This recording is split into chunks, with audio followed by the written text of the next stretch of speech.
Bueno, vamos a meternos de lleno en la historia de un grupo de poetas españoles que fue, sencillamente, extraordinario. Es un relato de un talento artístico deslumbrante, pero también, y esto es clave, de una tragedia inmensa que partió en dos la cultura española. Verde que te quiero verde. Uf, qué verso. Solo con esto, con estas 5 palabras de Lorca, ya estamos de cabeza en el universo de la generación del 27. Un mundo donde la poesía no describía la realidad, sino que creaba una nueva. Y ojo, que no hablamos de un movimiento cualquiera. Para nada. Durante los años 20, España vivió una ebullición cultural tan potente que se la conoce como la Edad de Plata. Y ellos, estos poetas, fueron sin duda su corazón, sus grandes protagonistas. Pero claro, aquí es donde la historia da un giro terrible, porque todo ese florecimiento, esa creatividad sin límites, se vio cortada de la forma más violenta que se pueda imaginar. Y nos deja una pregunta que, la verdad, sigue resonando hoy. Vale, para entender por qué fueron tan importantes, lo primero es saber por qué les llamamos generación, cómo un grupo de amigos y artistas llega a tener ese nombre. Pues no fue por casualidad. Fijaos en las fechas, es que esto es fundamental. Desde el mayor, Pedro Salinas, nacido en 1891, hasta Manuel Altalaguirre, el Benjamín, de 1905, apenas hay 15 años de diferencia entre todos. Y claro, esto es clave, porque significaba que habían crecido viendo las mismas cosas, que tenían una experiencia del mundo muy parecida. Se les pudo llamar de muchas formas, pero el nombre que se les quedó para siempre fue Generación del 27. ¿Y por qué ese año? Pues por un evento muy concreto. En 1927 se juntaron en Sevilla para celebrar los 300 años de la muerte de un poeta barroco que todos adoraban, Luis de Góngora. ¿Y todo esto dónde se cocía? Pues el punto de encuentro, el epicentro de toda esta movida, fue la Residencia de Estudiantes de Madrid. Hay que imaginarse ese sitio. No era un simple colegio mayor, que va, era un auténtico hervidero de ideas, un lugar donde Lorca podía estar charlando con Salvador Dalí o planeando una película con Luis Buñuel. Pasemos a lo que escribían, a su arte, porque ahí está la miga del asunto. Lo que hicieron fue una auténtica revolución. Consiguieron algo que parecía imposible, juntar lo más clásico de la poesía española con lo más nuevo y rompedor de Europa. A ver, ¿cómo funcionaba esto? Pues era un equilibrio alucinante. Por un lado, miraban hacia atrás, recuperaban con un respeto enorme las formas del siglo de oro. Y por otro, se lanzaron de cabeza a las vanguardias que venían de París. Movimientos como el surrealismo les fascinaban, porque les permitían explorar los sueños, el subconsciente, y de ahí sacaron el verso libre y unas metáforas atrevidas, imágenes que nadie había usado antes. Y el resultado de esa mezcla es una poesía única. Pensemos, por ejemplo, en el romancero gitano de Lorca. Coge una forma súper tradicional, el romance de toda la vida, pero lo revienta por dentro con metáforas que son pura vanguardia.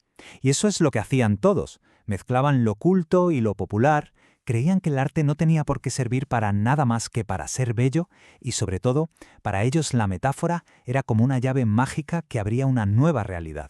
Y justo ahí, en su mejor momento, cuando estaban en plena madurez creativa, la historia de España da un vuelco y se lo lleva todo por delante. Este es el giro dramático de su historia, el punto de no retorno. La guerra civil, que estalló en 1936, eso no fue un simple parón, fue un hachazo. La catástrofe que rompió al grupo para siempre, y no solo en lo artístico, los destrozó físicamente. Para entender la magnitud de la tragedia, solo hay que mirar esta tabla. A Lorca lo asesinan al poco de empezar la guerra.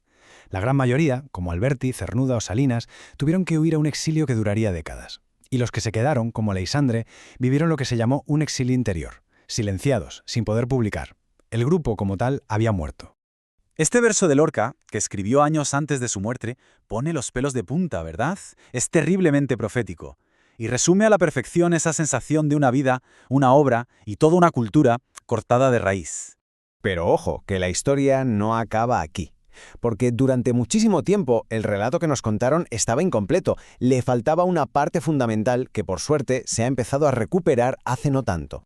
Y la pregunta es obligada, ¿no? En esta historia llena de nombres masculinos, ¿es que no había mujeres? ¿Dónde estaban? Pues claro que estaban, a su lado, creando, publicando y rompiendo moldes igual o más que ellos. Se las conoce como las sin sombrero, y son nombres potentísimos. Carmen Conde, la primera mujer que consiguió entrar en la Real Academia.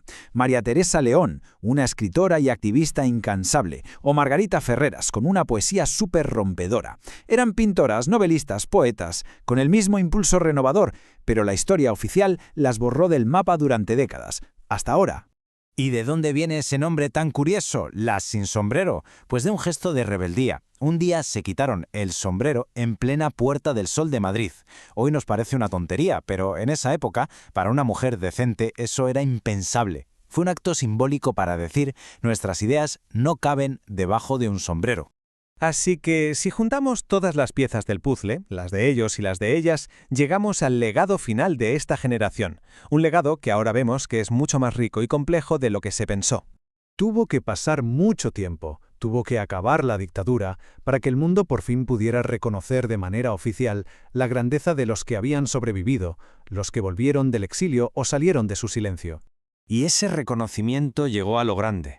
Varios de ellos recibieron el Premio Cervantes, que es el más importante de las letras en español. Y en 1977, Vicente Aleixandre, el poeta que se había quedado aguantando en su exilio interior, fue galardonado con el Premio Nobel de Literatura. Casi nada. Al final, la historia de la generación del 27 y sobre todo el rescate de la sin sombrero nos deja con una reflexión. Nos demuestra que el arte puede ser eterno, sí, pero la memoria es increíblemente frágil. Y te hace pensar, ¿cuántas otras historias, cuántas otras voces estarán todavía por ahí, en silencio, esperando a que alguien vuelva para contarlas?